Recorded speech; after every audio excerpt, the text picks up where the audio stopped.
1호 장경태, 2호 4호 김의겸. 지금부터 2위와 7위를 만나볼 텐데요. 대통령실이 오늘 민주당 김의겸 대변인을 고발하기로 했습니다. 김건희 여사의 주가 조작 의혹을 추가로 제기한 게 악의적이라고 본 건데요. 저희가 화면부터 만나보겠습니다. 대통령실이 더불어민주당 대변인인 저 김의겸을 고발한다고 합니다. 제가 제기한 주가 조작 의혹 때문입니다. 두 손을 들어 환영합니다. 김 여사를 제대로 조사할 수 있는 좋은 기회입니다. 윤석열 대통령 부부가 진짜 억울하다면 김건희 특검을 받으십시오. 제 주장이 잘못된 것이라면 그 어떤 처벌도 달게 받겠습니다. 극석동 재개발 몰빵으로 청와대 대변직에서 쫓겨났던 김의겸 민주당 대변인의 엽기적인 행각, 우리 국민들이 언제까지 감내하며 지켜봐야 합니까? 대통령과 대통령 부인을 겨냥해서 인격살인적인 거짓 폭로를 계속하면서 억울하면 특검 받아라. 이게 도대체 어디에서 배운 행패입니까? 제1야당의 대변인으로 김의겸의 입을 활용하는 저희를 잘 모르겠어요. 흑석동에서 부동산 컨설팅 하면 딱 어울리실 분인데. 정치권에서도 이 얘기가 좀 커졌어요. 먼저 이현정 의원, 네.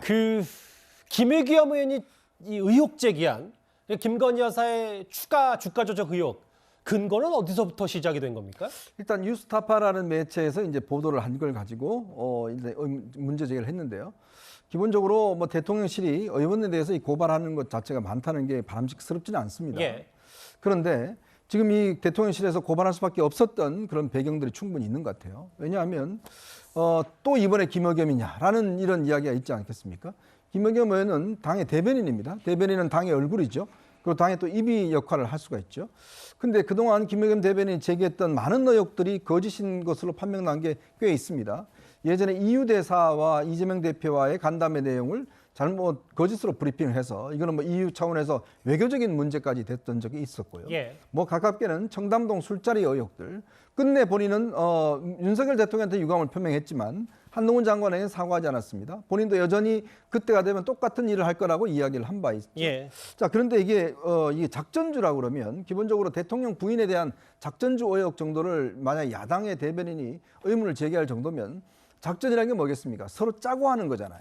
예를 들어서 이 20만 주를 우리 기술에 투자를 했는데 이것에 대해서 김건희 여사가 뭔가 이 주식이 작전주라는 사실을 알았다는 증거가 있다든지 뭐 그런 어떤 사실들이 있는 상황에서 제기했다라면 뭐 충분히 의문을 제기할 수 있을 겁니다.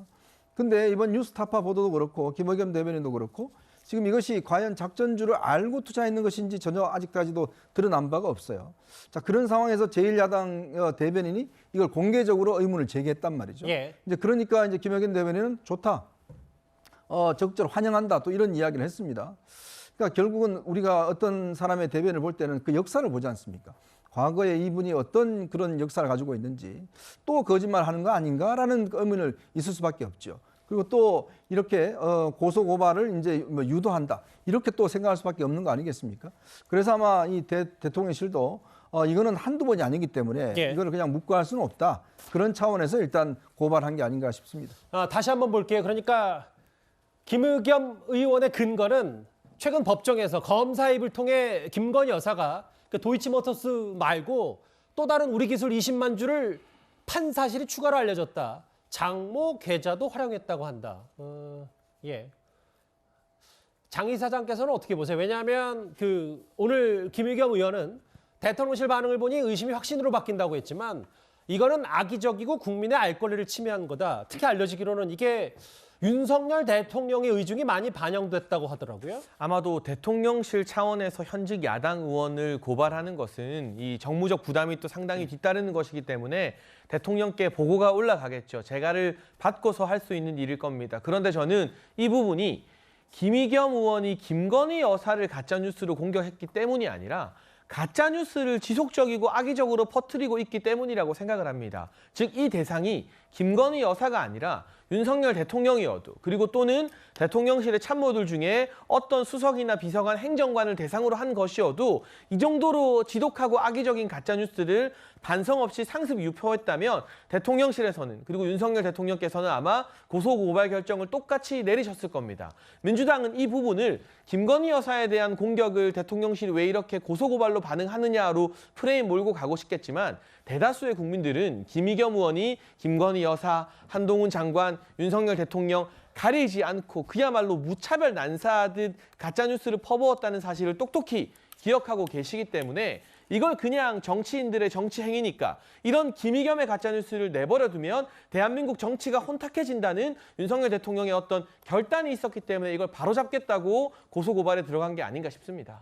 뭐 잠깐 얘기했지만 알려지기로는 이건 윤석열 대통령이 본인 관련 의혹은 참을 수 있어도 가족, 배우자 가짜뉴스는 못 참겠다 이런 윤심이 반영됐다는 평가도 있어서 법무부도 사실관계를 바로 잡았거든요. 김의겸 의원이 얘기했던 그러니까 이 김건희 여사 수사검사를 좌초시킨 거 아니냐. 이 부분도 어제 주말에 이례적으로 법무부가 입장문을 내서 명백한 허위 사실이다 이렇게 얘기를 했습니다. 그런데 여당의 시각은요. 그동안 김의겸 의원이 본인이 대통령 주변 관련 의혹 제기를 했다가 다시 주워 담은 일이 많았기 때문에 이번에도 가짜뉴스 아니냐 이렇게 판단하는 듯합니다. 이재정 의원한테 제가 들은 이야기예요. 한동훈 장관이 쫓아와서 손을 탁 내밀면서 꼭 뵙고 싶었습니다. 라고 압수를 청하더랍니다. 저한테 이재정 의원 관련한 것도 거짓말 하신 다음에 다 들통났는데 사과도 안 하셨죠. 그리고 그 전에는 조국 사건 관련해서 조국 수사팀 누가 위원님한테 사과를 했다고 거짓말했었다가도 사과 안 하셨죠. 저 술 못 마시는 건 아십니까? 제가 노래를 부르고 동백 아가씨를 했다고요? 3시 넘어서? 이렇게 공개적으로 대한민국 법무부 장관을 모욕할 정도로 자신 있는 말씀이세요? DNA에 유전자의 사과와 성찰이 아예 없는 분은 저는 윤석열 대통령이라고 생각합니다. 대통령께서 먼저 사과를 하신다면 그때 저도 한번 사과할 것을 진지하게 고려해 보겠습니다. 윤석열 정부에서는 대화 채널이 없어서 대응하는 데 한계가 있는 것 같다. 김대중 노무현 대통령께는 긴장이 고조가 돼도 대화 채널이 있었기에 EU 대사의 권위를 빌어 자기가 하고 싶은 말을 한 셈입니다. 이런 게 바로 외교 참사입니다. 망신도 이런 망신이 없습니다.